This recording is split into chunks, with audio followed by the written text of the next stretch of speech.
All right. Well, hello everybody. Looks like we got four people here so far. Um, my name is Whitney. For those that don't know, and I'm with Buckman Bestial Behaviors, and we, well, I train pets and I work on pet behaviors. Um, so I've been working with animals for. Actually, I did the math the other day. Kind of scared me. Still got a couple years till I hit 30 years, but been working with animals for a long time. If you have any questions about behavior, about an animal in general, if I have it in my brain, I'll be happy to answer your questions. And I believe it was Melissa. If Melissa is on and she notices, then I will happy to go into. She actually put in a question earlier about puppy biting, and I'll be happy to answer that once I confirm that she is in actually in the discussion. Um, so let's see. Oh, and actually, I meant to do one quick little test just to make sure my sound is good and going. So I am going to just put these headsets on real quick and see that they are working and see that we have sound. Okay, so if anybody has any questions, just let me know. Put them in the chat. I'd be happy to answer them. We are coming up to what I call the doggy apocalypse, um, the aka the 4th of July here in Garden City, Kansas. That is in 3 days when fireworks start to be allowed to be lit legally. I would suggest to everybody that I would suggest to everyone that we start prepping now. Actually, I honestly, preferably, I would prep earlier. Um, if you're trying to emotionally prep your animal, I would have started months ago. But we're here now. It's coming. Make sure your gates are secure. Be ready for your animals to act abnormally. This is when I will get a lot of calls shortly after this because animals will be freaked out from the fireworks and they will not act normally. When you are afraid, you do not act normally, and neither does your pet. So I suggest doing whatever precautions you can for your animal. If you have a dog or cat that doesn't care, or any other animal that doesn't care about those loud noises, then you're fine. But a lot of people don't quite have that. So, things to keep in mind: if you have your dog kenneled during the day, this is when they are most likely going to react while in the kennel if they don't normally react in the kennel. Uh, Things that I would suggest is making sure the kennel's as far away from the glass as possible. That glass really lets that noise straight through. Another thing that people don't keep in mind when they are placing their kennels is things like fireplaces. When you have a fireplace, it basically just makes a big noise chute for the noise to actually come into your house. So I've seen a lot of times where people are like, oh, our dog freaks out during a storm, for example, and I see the kennels right next to the chimney, which also becomes a big whistle during a storm time. So that makes a whoo that we might not hear because it's a higher pitch. The dog's going crazy because it's right next to their kennel. So make sure their dogs are away from ventilations that have anything that basically is connected to the outside, like a chimney, away from glass, just because that noise reverberates in so much more powerfully.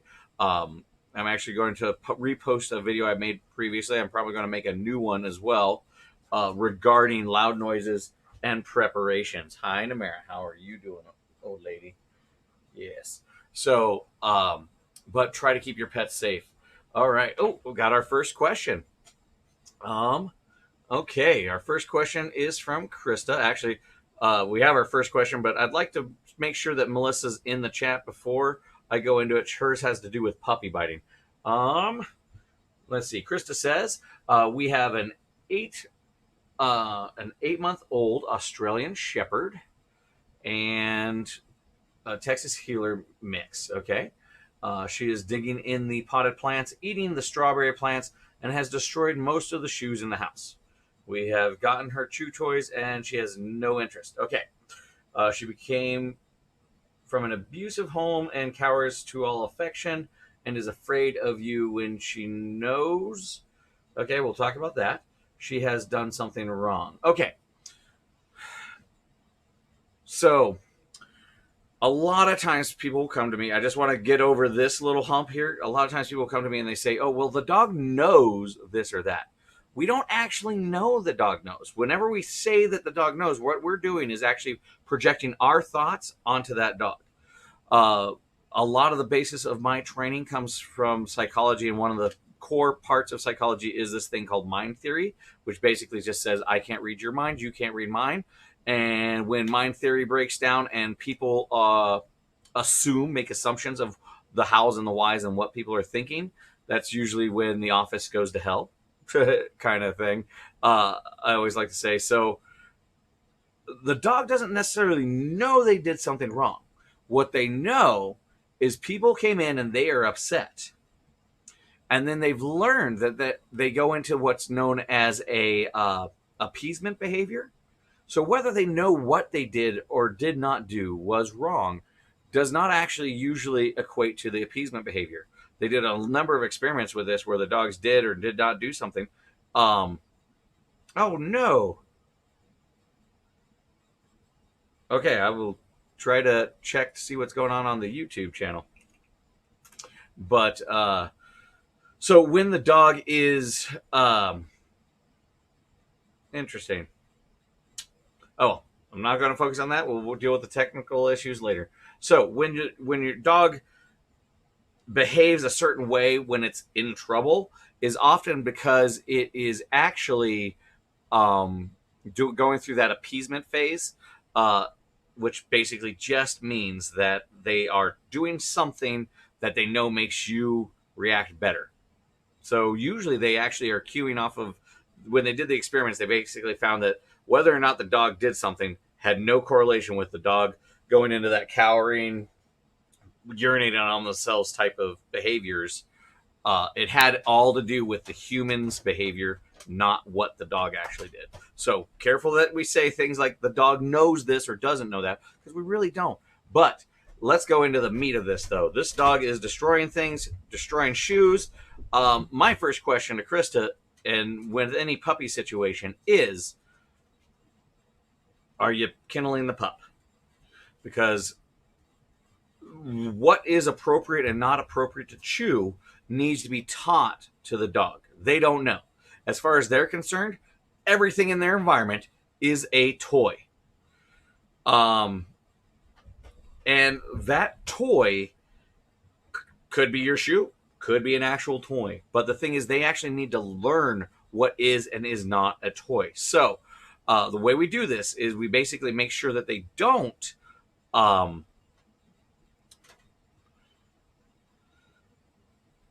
what we do is we actually make sure that they don't oh, that's weird.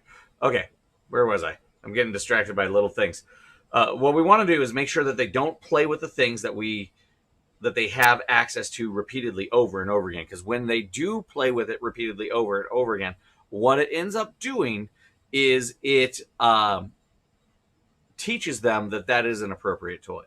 They learn when a thing is appropriate after the fact, when you teach them.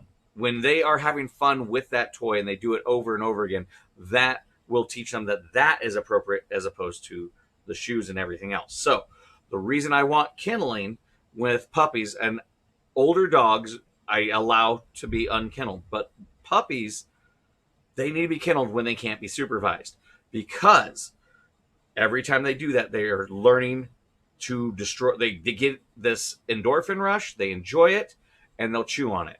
Now, shoes are often a common thing that is destroyed, especially when the humans are gone, because it smells like the people, and they're going through anxiety, like, oh my God, my people are gone, my people are gone, my people are gone. Oh, this smells like them. Smells cause soothing behaviors, especially common smells that we like. It's the same reason we as humans like food that maybe your grandmother cooked. It's a soothing, calming effect on us. Or the smell of you is calming to your dog. So they put it next to them, and then they're still anxious a little bit. And I just need to get this outlet. Oh, well, look, the shoe's already here that I brought to me. I'm going to chew on it for a little while. So that's why they do that. And then they might be destroying plants for a number of other reasons. There's all sorts of smells in there that are exciting, and just the explosion of dirt and everything is also exciting to them. Especially if there's some type of nitrates, which usually associate with poop and things of that nature in nature, and that's what dogs like. I mean, you find dogs, they roll in poop, they eat cat poop, they love poop. So that would be why they're destroying the plants. I got lots of questions tonight. Excellent. Okay, so what I would do is basically make sure that your puppy, your 8-month-old shepherd puppy, Krista, is kenneled when you're not there. It's not bad for them. It is perfectly fine. You just need to make it a positive association. So you need to reward them and give them treats and give them things to do while they're in the kennel. And what will happen is basically dogs sleep like 16 hours a day, and you're going to actually set their sleep schedule to be when you're not there. And then when you're home and can monitor them, because I'm guessing most of this instruction is when you're not home, then you give them appropriate toys. Once they learn that the certain toys are appropriate, maybe you give them rewards, or maybe you interact with them with the toy, and that actually will teach them, oh, this is exciting, this is the thing I want to play with. If you just shove something in front of a dog, they don't have a natural instinct to chew on rubber squeaky things. Well, squeaky things, that's a different story, because it sounds like prey, so that's why it sounds like prey dying, basically, so that's why they like squeaky toys. But if you make the toy exciting, that's what draws them to it. Just putting it in front of them doesn't. You have to do it that way. But my guess is she's doing most of this destruction when you're gone. Correct me if I'm wrong. And if that's the case, then I would suggest kenneling and monitoring when she's doing appropriate things. Okay, so now I'm going to get to Randy. Apparently the chat is off. Okay, so that's an easy fix. I'll fix that later. Okay, so the actual video is playing. My question is regarding my girlfriend's blue heeler border collie mix. We live in an apartment complex, and anytime someone walks by or knocks on the door, she will go nuts. Okay, high energy dog for sure. We take her on walks, but I'm thinking it might not be enough for her to lose that energy. Okay, so do you think a lot more walks and with the barking? Yes, and there is a proper way. I think I actually have a video somewhere, by the way, Krista, about how to kennel. So go through some of my YouTube. It's both on YouTube and Facebook. I put all my videos up, or you can just go to my website, and it has you can actually search through, use like Kennel or something like that, and it'll search through my previous videos, bbbehaviors.com for that. All right. Do you think a lot more walks and exercise will help with the barking? What other ways can we let her know that behavior is unacceptable? Okay, so dogs, I mean, we've bred them to guard our stuff. That is a key part of their being. We've literally changed their DNA over time to guard our stuff. So, but all behavior is learned. Now, so this is kind of a two-prong kind of thing, or the double-edged sword kind of thing going on, two sides of a coin going on. I don't know what analogy is the correct one, but what's happening is the genetics, the dog doesn't actually come out of the womb going, oh, I want to guard everything and bark at stuff. They don't actually come out that way. So what happens is they actually will learn the behavior, because what they are is genetically prone to get an endorphin rush when they do bark and guard things. So when it happens, they get this endorphin rush, this adrenaline rush, and they go, yeah, that's great, let's do that. And the more times they do it, the more times it becomes a repeated behavior. Um, so what I do is I actually teach a new behavior, because basically what it is now is a bad habit. Think of it like a bad habit. Barking and going to the door is something we don't like, but it's a very natural thing for the dog. But overall, it's a bad habit. The best way to get rid of a bad habit is to replace it with a new habit. So what I generally do is I actually start with this behavior called target, where I tell the dog to come to my hand and they boop their nose to my hand, and that draws them away from the stimulus that you don't want. It's super easy to teach. You just mark it. They go. The dogs naturally sniff things, so the very first boop just comes from them sniffing your hand. It's not a trained behavior. It's just something dogs do. Oh, look, your hand's out. I'm going to sniff it. So they sniff it. You mark it like good, and then give them a reward. Do it again. Do it again. Do it again. They're like, oh, if I just touch my nose to this, it becomes a fun thing. So then I use that, because as soon as you'll know, because there's antecedents, things that the dog gives us to know that they're about to do a behavior. Ears perk up, ears go back, whatever that is that happens before that. Every dog's a little different, so you know your dog. You can tell when they're about to like go on a crazy fit. You might not have heard it, but you saw their ears just go whoop. That's when you call for it. You start to break the cycle and ask them to go to a certain spot. You're now asking them, instead of barking at that thing, how about you go over here, and a reward and something awesome is going to happen. So that's the better thing to do. A lot of people want to do the walks thing, and I love it. Walks are great. They're fantastic. But here's the double-edged sword to the walk. If you walk your dog for 5K every day, that dog eventually is going to peak. Or you're going to peak. You might not be able to take them on for more, walk or run them more. So what's going to happen is you're going to take them further, because now their energy level's higher, because, well, they're super fit. They've been walking 5Ks every day. So you do 10K. Well, great. But now they still have energy, because now they've trained for this 10K, and you can go even further. And the question is, when do you stop? So the problem with just exercising them, and I do agree with that, because that is one problem that a lot of dogs have, is they don't have that energy outlet, so they have to spend it somewhere else. But that is only one part of the equation, because if the problem behavior is still there and taught, they're still going to do it. And now you just have a higher energy dog from walking a lot. So really what you want to do is just walk them enough.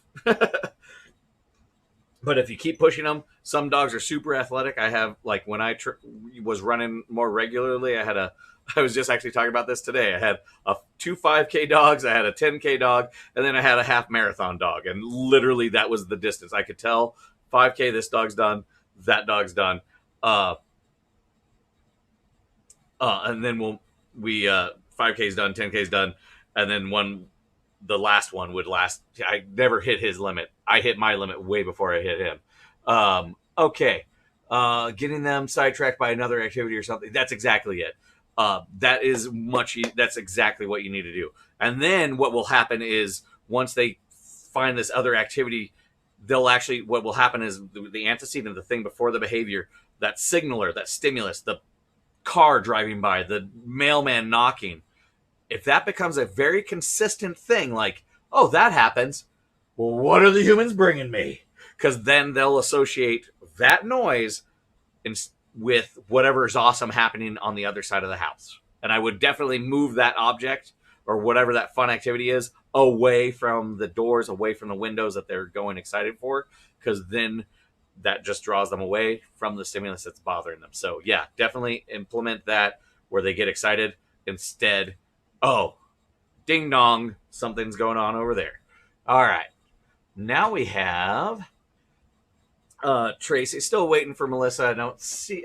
Maybe Facebook will tell me. Maybe it won't. It's kind of hiccupy on that. So if you are here, Melissa, just type in the chat you're here, and I'll start talking about puppy biting. Otherwise, that'll be after Tracy. We have a 2-year-old Chihuahua mixed breed that has gotten aggressive with other animals whenever there's a treats given to all animals, but she's okay around her food. Okay, I understand that. She also growls at people when they walk by. while she's chewing on a bone. Okay, first of all, I just want to make it clear I do not like uh, punishing dogs for growling or things like that. Because what happens then, I just want to get this out to the open because I'm not sure, don't think you've done this, Tracy, but some people do. So I don't like, oh, Xandu's come to join us. Oh, no, I'm late. She left. Delayed looking at my own image. Okay, so the where was I? Okay, so when an animal is guarding something and they growl, and then somebody punishes them for growling, what's up, big guy? If they punish them for growling, then what happens is you don't teach them not to growl, or get aggressive. You actually just teach them to not give you a warning, because the growl is a warning, and if you if you teach them to not growl, they're just all you're getting rid of is that warning that they're about to attack because they're uncomfortable. It's like, I mean, if they're uncomfortable, they're letting you know. So I would let that happen. But what I would do is offer alternative behaviors. So this, I always go into alternative behaviors because that's the question. It's not what is the dog doing wrong, but what do you want the dog to do instead of what of that behavior. So this one's getting aggressive with treats. This makes sense. What it comes down to is I call them reinforcers, or other people do too. Anything the dog wants is a reinforcer, or any animal. But every reinforcer has different values. The food they get on a regular basis, not a big deal. Whatever. The treats that are awesome, that is a big deal. So I actually was kind of working with this with a client just yesterday to kind of test some aggression issues that we were having. That dog didn't necessarily have a food aggression issue per se, but it definitely would get in other dogs' faces. So what I would do is I would actually kind of set up a routine with the Chihuahua that's having the trying to scare away the other animals, because it learned that behavior possibly because it scared them away. They left. It got the reward. So then it's like, boom! I just learned something. If I'm scary and mean to everybody, I get the awesome stuff. So what you need to do is we need to do a kind of, I almost do a set up a routine where at first I'm like, okay, I feed you, the one that's usually the aggressor, feed you, then I feed this one, then I feed this one, then I feed this one, and then I feed you again. But you need to mark it. So what I do is, as soon as I feed everybody, then I say good. After I've got this, the marker or the clicker charged, i.e., they have an understanding that this is the association with a reward coming, then you can do that. If it's real bad and the dog has no patience, then I would probably do feeding the other dog, feeding the first dog, feeding the aggressor, feeding another dog, feeding the aggressor, feeding another dog, and then eventually he's going to go, okay, food will come to me, and it's okay that they get fed because it then comes to me afterwards. And then after they get more and more used to that, then what I do is I try to create what emotional resilience in the animal. So in this case, it would basically just be patience. So first I might be doing every other animal that I feed, he gets fed in between. Then maybe I might start switching it to 2. And then, but basically I'm just teaching him to wait his turn. Once we figure out that he can wait his turn and good things will come to him, then that behavior will eventually go away. So basically what I'm doing is teaching him to stay away from the other animals until it's his turn. And then usually that calms them down. The thing is, it needs to be very consistent.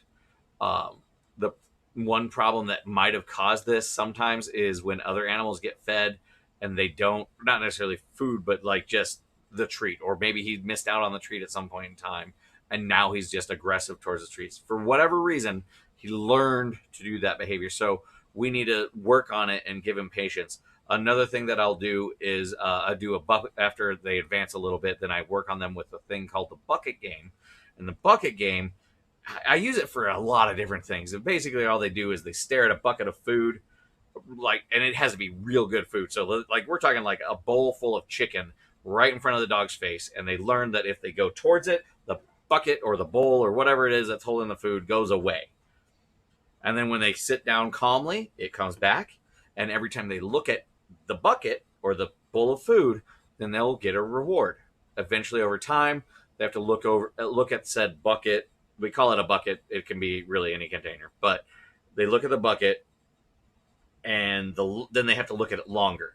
So what you do is you build resilience. Like, okay, first every time they glance, then once they figure out, oh, glancing at this gets me food, then it's like, okay, 1,000. Okay, now they get food. Then up to 1,000, 2, 1,000, 3, 1,000, and then eventually they get food, but they have to stare at it solely for that. Now, what I like with this in that situation with your animals, I would actually teach the dog to look at this thing, and then I would start feeding a dog off to the side, because now he has to decide: do I go interfere with this, scare that dog away for the possibility of food, or do I stare at this bucket while that's happening and get rewarded for this? So what he ends up doing is basically we're teaching him to ignore other stimuli around him. So I usually target less provocative ones. There's actually a perfect example of a client that I did this with a few months back, and it really helped the patients because the new dog entering the house, very lovely, fine, but when food came involved, or high end food, so treats, it became such an issue. But just by going through this exercise, you literally are teaching the dog patience because they don't have these emotional reserves. It's just like a kid. A kid or a dog or any animal doesn't come out just like, I have all the patience in the world and I can deal with all things emotionally. They have to be taught, and we have to teach them through structure and consistency, especially when those pop up. It doesn't surprise me that it hit around 2 years. Usually it's around 1 year that this will kind of start happening. And the reason for that is they're teenagers. So once they hit the teenage age, a lot of things go out the window. So they that you worked on previously, because now they've got an independence drive where all their drives before were, I got to stay under mom and dad's feet because they're my protectors. That was their baby instincts, and now they've got their teenage instincts, and now they want the car, they want to do things, they want to be in charge. I know enough about life. That's kind of what the Chihuahua's doing. So it thinks it's figured out the best way. What you don't want to do is punish him for growling, because then that honestly, what that does is get rid of the warning. A lot of times people will tell me the dogs always have signs before they attack, but when you start punishing them for growling, two things can happen. They get angrier at whatever it is, either the other dog or something, or they stop growling, in which case you have way less warning. You just have the ears go back 1 second time, and then boom, they're going after something. I actually, one of my dogs that is in my house is she's kind of an aggressive girl in that respect, and we actually had to teach her a number of things. And now we can have guests over, we can have a party, we can grill out, and if she gets her emotional, we've taught her that when she hits her emotional limits, she actually goes into a bedroom with a toy, and when she does that, then it's only me and my wife allowed in because she's just hit her emotional limit. But we had to teach her that when she hits that, she goes there. And it sounds strange, but it works. Okay, so I don't see Melissa in yet, but she did ask me about puppy biting. And if anybody, once again, I'll just remind everybody, if you have any questions, pop them in the chat. I'll be happy to answer them. And it doesn't even have to be. And also, I train more than just dogs. I've got bird clients, cat clients, all over the board. Or if you want to ask questions about any of the zoo animals that I used to work with back in the day, or just a random question, go ahead and put it in.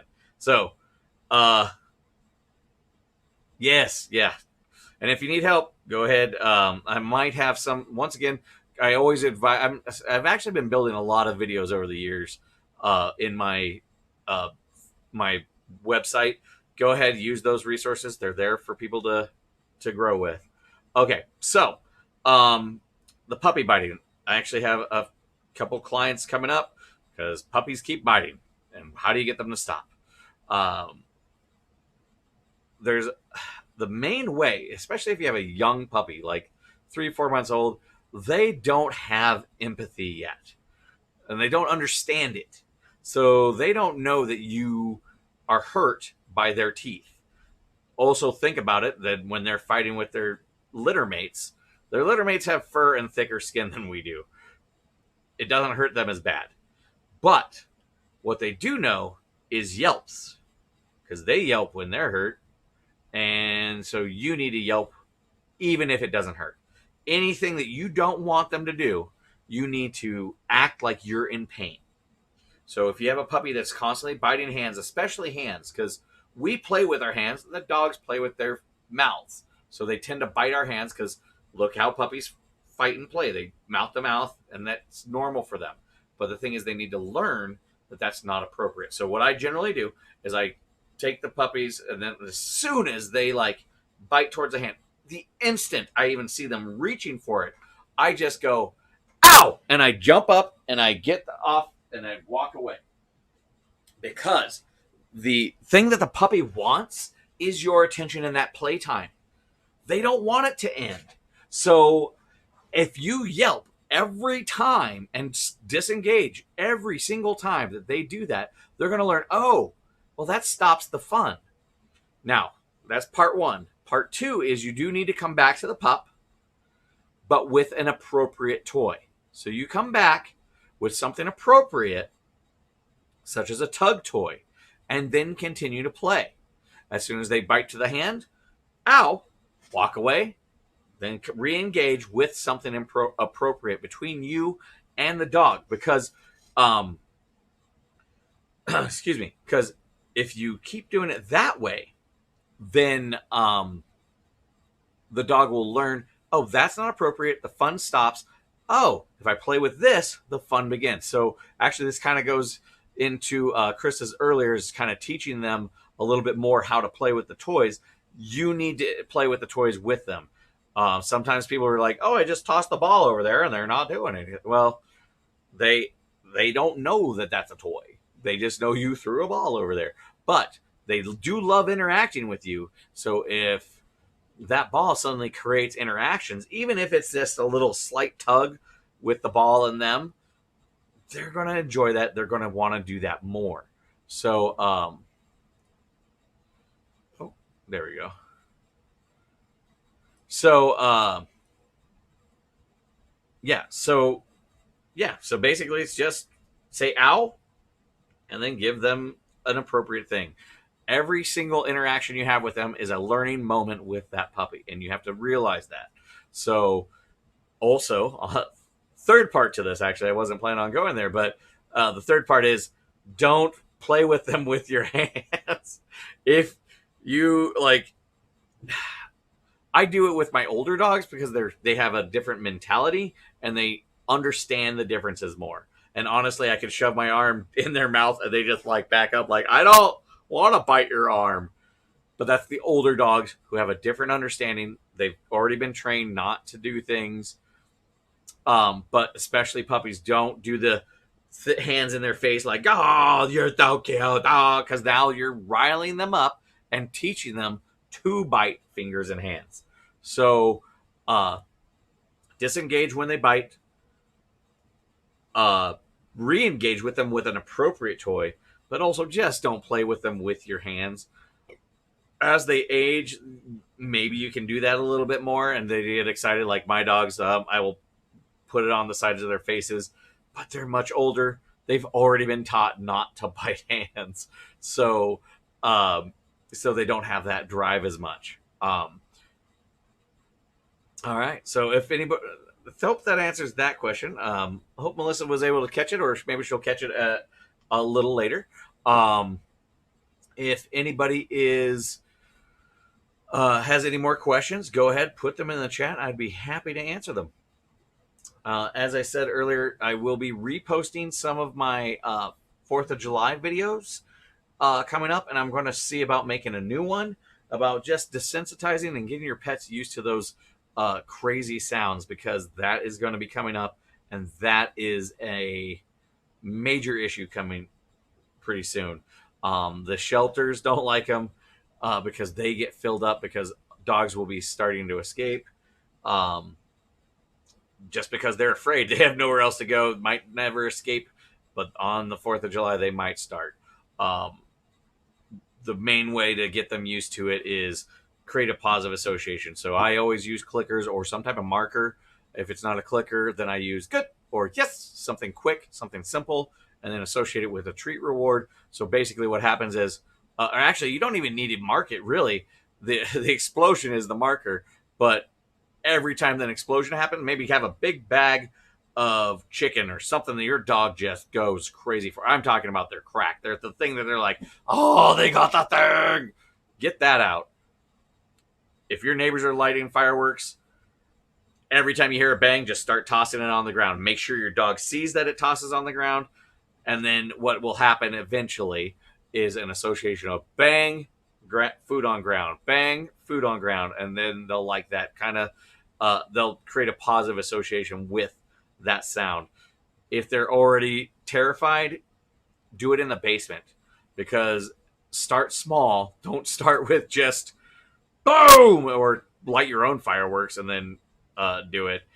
Depends on where your dog is. So some dogs, you'll need to have some muffled sounds beforehand. Before you start desensitizing them, maybe put them in the basement instead. Trying to think what else. So just basically start small, then add bigger. If you start big right off the bat, what you could do is cause a PTSD moment in your animal. Mine are basically good with loud noises. They don't like it a whole lot because I don't really work with them enough because none of them have a full-on phobia. This guy here, Oscar, was walking behind me. This guy, he's probably the one who likes those big noises the least. And the most that he does is he's just like, I'll go wait to poop till after this the Dogageddon is over tonight. Also, that's another thing. If you know when everyone's going to start, as soon as that sun goes down, I would actually plan my potty breaks around that. So, like, okay, you know what? Normally we go at 7 or 8, or after they eat or something. Let's go to the bathroom a little bit earlier because we know the neighbors are going to start launching them off in about an hour. Let's go earlier, get that done, and then go inside. Once again, also make sure your kennels are away from windows because that does not help with the sound. And also away from chimneys because the sound literally just goes straight down the chimney, and that whistle sound really helps that high pitch addition. I also advise that for storms because chimneys just become a giant dog whistle in the middle of a storm, and that's when a lot of times when the people are like, "Oh, my dog freaks out," and I'm like, "Well, the kennel's right next to the biggest noise in the house. You don't hear it because it's high pitch, but they do. So then just move it over, and then it's miraculous. They're a lot calmer. They're still not happy about the storm, but they're a lot calmer about it." All right. If you have any questions, go ahead, put them into the chat. I'd be happy to answer them about pet training, dogs, cats, birds, weird random questions about animals in general. I'd be happy to answer. If you want to book me, then to assist, then that just give me a call, 620-805-9429, or you can email me, WHITBUCHMAN at bbbehaviors.com. That's just basically Whit Buckman at bbbehaviors.com, or go to my website, bbbehaviors.com, and there you can actually book the session. You can actually just click on a time and book your first session from there. I also do video consultations. That I actually like the video consultations a lot because sometimes when I am there, I change the environment. So the dog either acts worse or better, depending, but very rarely do they act the exact same when the trainer man shows up. I make jokes about it. Okay, I'll get into that. I make jokes about it that I don't know why they hired you, Mister Trainer Man, because they'll act like an angels as soon as I'm there. Totally believe every client when there's no people that hire me for a reason, whether or not I see it. Um, but sometimes with the video consultation, I can actually guide people through it, and the dog doesn't know that I'm not there. I'm just a guy on TV as far as he cares. So all he knows is, oh, things are happening. The owner's asking me to do things, and I teach them by watching in the video consults how to do that. Do anxiety shirts or whatever actually work, and if so, how? Okay, the exact how I don't know. It is a like this weird. It's basically like a big hug. That compression feeling can make a lot of people feel better. There's a lot of research with it, with particularly with autistic individuals. They go through like little things that just make them feel secure. Same reason why weighted blankets work on people. My wife has one of those, like it's like a 50-pound blanket. I tried it on the first time. I'm like, holy cow! But just that compression does cause this weird soothing effect in a lot of entities, a lot of organisms, a lot of humans, a lot of animals as a whole. So yes, it can work, but I always have a caveat on these. So it also is like with the anxiety smells and things of that nature. Um, it it can work, but it doesn't work on everything. So some animals love that feeling. Some actually will get a little stressed out. So as far as they call them thunder shirts. You can get them for dogs that just kind of help relax them. Usually I try other methods. If those methods don't work, then I add the thunder shirt, because basically my thought process is, let's work on this, that, or the other that we can easily fix, and then we'll bring in cost things later. If somebody has a thunder shirt, then I say go ahead and use it, because even then, maybe it won't work without the training as well, or the behavior modifications as well. But the thunder shirt at least takes the edge off. Um, oh, okay. That's awesome. I called it. I always love it when a plan goes to go when a plan works as planned. I guess I don't know. Anyway, so with the anxiety shirts, um, I would just don't expect it to be a miracle cure. I usually sometimes it takes both the behavior training and the anxiety shirt. It's just like medication. Sometimes it works, sometimes it doesn't. It doesn't work with everybody, but they do work. Make them feel comfortable. Okay, so this is actually from a client. Coda started sleeping with me. Helping with the bond has already made huge difference. Now he comes up to me and constantly paws for me to pet him. So I'm not going to get into the full situation, but Coda is was a little bit leery um, of his owner, and there was another dog in the house. So sometimes what happens is the puppy will bond with the other dog more than it will the human, because it can interact better. It understands the dog better because it is a dog. Dogs understand people fine, but they still understand dogs better. And sometimes I suggest it, and sometimes I don't. In this situation, based on the things that I was seeing, I did suggest that just start sleeping with the dog, particularly since the other dog was sleeping with the owner. So that was already a situation in the house.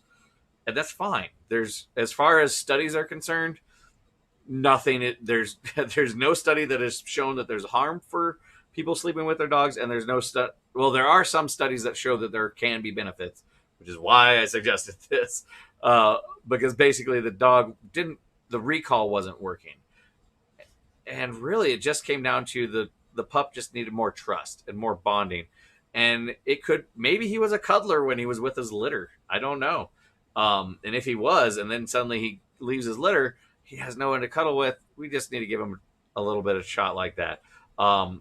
Sometimes people are worried about the dogs peeing in the beds. Puppies generally do not pee where they sleep, and usually, I'm going to put caveats there. Usually, they will not pee overnight, but you have to be very aware. And if they do, wake up and take them out. Otherwise, I do suggest kenneling at least until their bladder's going. But with this scenario, and that's one way that I work, just because I tell one client to do something doesn't mean I want the other client to do it. Because whatever I am prescribing for one household is because of a number of factors that I feel are working for that household. And it's really happy. I'm really happy that it's working for you, Anna. That is fantastic. Because now he wants your attention. Because now he's like, now we've got this pack bond, and now I want to be with you all the time. So that is fantastic. So I'm excited for our next session, because it sounds like we're gonna be able to actually have a giant progression, but for our next one. All right. If anybody has any questions, we got 15 minutes left. Go ahead and put them in the chat. I'll be happy to answer them. Can be dog related, can be whatever related, could be how you're feeling. Oh, one thing I also like to tell a lot of people is with all of this is with the COVID too right now. I still haven't put out a video. Don't know why. I have no real good excuse for myself on that one. But what people need to start doing, because when you are with your dog 24/7, they love that. And they now expect that. And then when your work calls you back, they're now going to be upset. So we have to get that emotional resilience. So one thing I suggest to everybody, if your job is making you go back pretty soon, actually, even while, honestly, who's kidding ourselves? Unfortunately, we will probably have another wave go through that we will have to all spend some time. Hopefully it's not as long as this first time around, but something's going to happen. But what we do is we just make sure that the routine's there. Keep getting them used to them being in the kennel and you not there. Maybe it's, you know what, I'm going to kennel them and then go do a little bit of yard work, just so that they feel like you left and they are in the kennel. Just because going from 0 kennel time or restraint time or alone time to 8 hours of alone time is a lot. So I would suggest, please, please, please prep your pups. Oh, okay. Oh, Suzanne. Oh, yes. Okay, I'll explain how I know who this person is. But please prep your pups. Don't just go from 0 to you're alone for 8 hours, because even if they didn't have separation anxiety before, that's a way to get it. Suzanne, she actually was a volunteer at the Kangaroo Conservation Center when I worked in Georgia. So I think I was one of the longest, well, aside from Jeremy, I think I was one of the longest employees at that facility for a while. And when I eventually was a lead keeper there, that was some weird times in Georgia. It's great to see you on there. Oh, wait, what?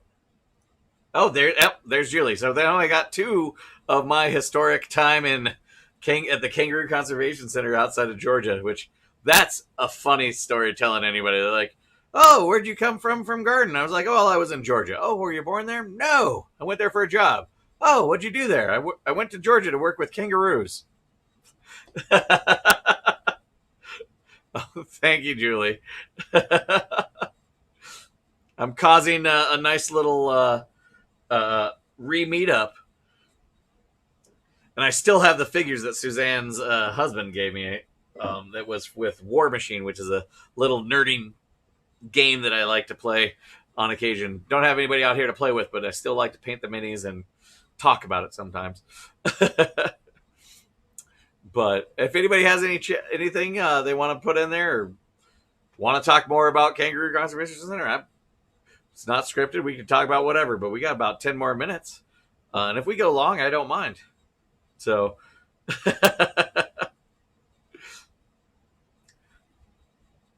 this is actually kind of fun. Oh, memories from Georgia. Oh.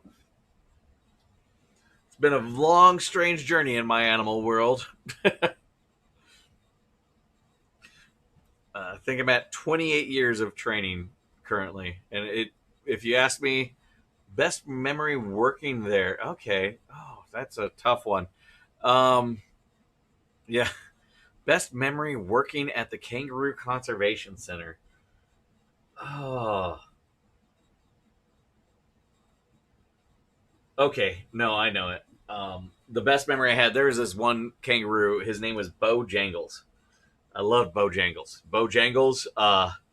He was one of our biggest Western gray kangaroos. He was huge. I'm 6'4", and he, with his feet down, and I have to say with his feet down because when they go on their tiptoes, they get tall. They get super tall. Um, but with his feet down, he would probably be about 6'6", 6'8", somewhere in there. And I remember I always loved the tough animals, and people. I remember being told like, "Oh, he wouldn't go towards anybody," because to do a count, we would actually give bread to keep a positive association with us and the kangaroos, because these fields were huge, like 50 acres at least for some of them. Some of them were the whole thing was huge. Um, but Bojangles did not like people, and every kangaroo species had a slightly different way of showing that they were upset. Western grays, they like some would go do like little cluck sounds. If a kangaroo's clucking at you, don't go towards it.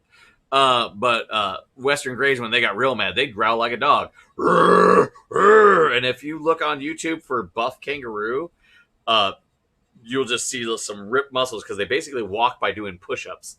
So their top half just gets huge. And Bojangles was a great example of that. And nobody could go near him or anything. And my favorite memory was the first time I actually got him to eat from my own hand. And it took months of me just kind of working with him. And then eventually I just kind of like looked to the side, put my hand out, and then next thing I know, he's actually taking it from my my hand. Now, he didn't just go like, "Oh, I'm just going to eat it from your hand." He like stretched his whole body as far as he possibly could. He's like, "I'm not touching any part of you, but I really would like that bread, sir." So that was one of my best memories. And then actually from then on, I was able to feed him from hand. He was so funny because he had such a trained behavior. Now looking back with my hi Graywood, with my knowledge of behavior, he just basically had this trained behavior to growl at me from doing it for years, and but he'd still come up and take the bread. He'd just be like, "Oh, thank you. Okay, now we've done our we've done our interaction. Okay, I'm going off this way." Oh, Pearson and Derek, yeah, it's kind of weird thinking of them because they all are passed away now because the kangaroos just don't live that long. Hi. Weird story here in Kansas. I actually, Lisa and Pete and Lisa were out here, and I went to their facility. Well, Pete's facility. I guess Lisa didn't work there technically, um, but was it? Which one was it? Was it Emerald? Emerald was there. So Emerald was Emily's. I'm trying to remember which kangaroos it was, but it was the daughter of one of our favorite kangaroos that was hand raised. She was at that facility, and she actually got a stem cell thing done at K State to help with some issues with her spine, I believe. And it was successful, and she was able to hop around just fine. So it was real neat seeing some of the descendants of some of the. Actually, I technically worked with that kangaroo back when I was there, but she was a baby. When I met her again, she was multiple times mama, and that was just really cool. So yeah, if anybody has any other questions or wants me to talk on other random subjects, go ahead and put it in the chat. I'd be love to. Greywind here is apparently demanding attention, though. Huh? Yes, and that is a behavior I taught him. My wife may or may not agree, but huh, buddy? Yes, who's a good boy? All right. If anybody has any questions, go ahead and put them in the chat, or if you just want to say hi or whatever. We have a few more minutes. I'm a big guy. This guy is obsessed with attention. As long as the other stimuli isn't too much, like a rabbit or something, then I can pretty much train him just by physical contact. But it does not beat rabbits. I will tell you that much. To beat rabbits, I need chicken or ham. Huh, buddy? What do you think? Them ears are huge. All right.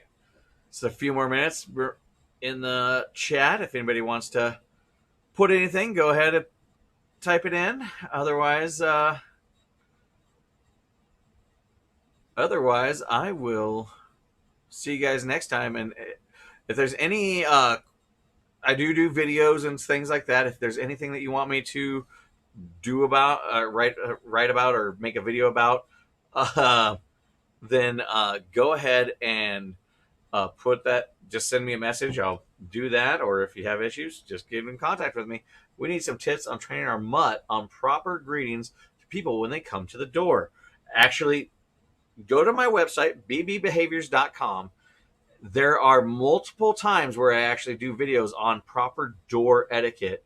What I usually do, it's a combination of training. So you have to teach them stay, and you also have to teach them with stay. There's always a release command, and also what I usually do is I do what's called station training. So I teach them to go to a location or a spot, and then they go there, and then what we do is we actually turn the door into the command. So what we do is we make the ding dong sound or the knock sound. When they hear it, they go to that spot, and then they stay until they're released. When we start it with just like fake knocks, and yes, the dog knows nobody's there, but I open the door, and then eventually I act like somebody's out on the other side, like, oh, hi, how are you? And then the dog will break, reset, try it again, do it over and over again until they start succeeding. And then they get rewards every time they stay there. You open and shut the door, say hi to people, bye, and then release them rewards. Then you start adding other people from the house might be helping you, like have a husband or wife ringing the doorbell, and then going through the whole greeting, and then them walking through. And then every time the dog breaks, that person gets pushed out the door because they're not allowed to say hi. So basically, this is a combination of positive reinforcement and negative punishment. Negative punishment when we're taking something away when the dog does something that we don't want them to, which is breaking that stay. And then we try again and let them through, put the dog back in, have them knock, ding dong, put the dog back. Then once the dog calms down, honestly, it's weird. It always takes between 3 and 5 times. And then the dog goes, oh, okay, I'll stay here. Okay, now I can say hi and I get a treat. Awesome. And then we progress and we try with more and more stimuli. If you can have guests or friends that come over and make sure that they understand, hey, I'm about to shove you out the door as soon as this dog moves. Go through the process as many times as possible with successes, and then eventually the dog will release and be much calmer when they finally come to the person, especially since the cool reward or the treat reward will be at a different location. So they'll be like, all right, I want to say hi. Okay, I want that chicken. Is usually how that goes. If look up Koda, Koda, in any of my videos, there's a great example of what I'm talking about there, where he goes to his bed and the trigger is actually the ding dong of the doorbell. So that way he stops going and charging through the door. So that's usually what I do there. All right, we got like a minute left. If anybody has any questions or wants to say anything, say hi, whatever, put it in the chat. And I've got some interesting changes coming up, so I'm hoping that'll be done soon. I'm real excited about it. But I'll talk about that when it happens. Ooh, mystery. Check out the videos. Yes. Yeah, it's bbbehaviors.com. Let me type it in the chat for anybody who's interested. There it is. Ta-da! And honestly, all these videos are on my YouTube or on my uh, on Facebook. And I'm gonna change the setting because apparently YouTube changed the setting again. That doesn't never happens on social media. So I got to make sure that chats are turned back on for that. All right. I'll give it one more minute for any last got to get it in there questions, and then otherwise I will see you guys later and have a great day. 1 minute and counting.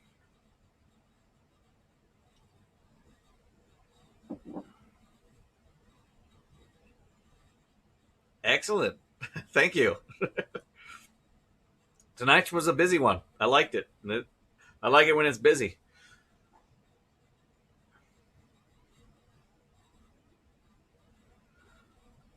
All right.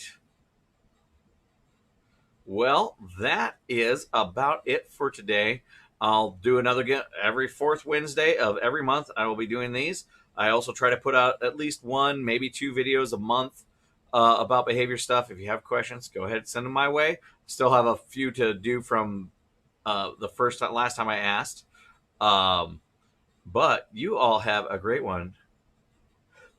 And it was great talking with you, Suzanne and Julie. One of these days I'll make it back to Georgia and we'll all have to go out to eat or just hang out for reminisce for like 2 days. All right, everybody, you all have a good one.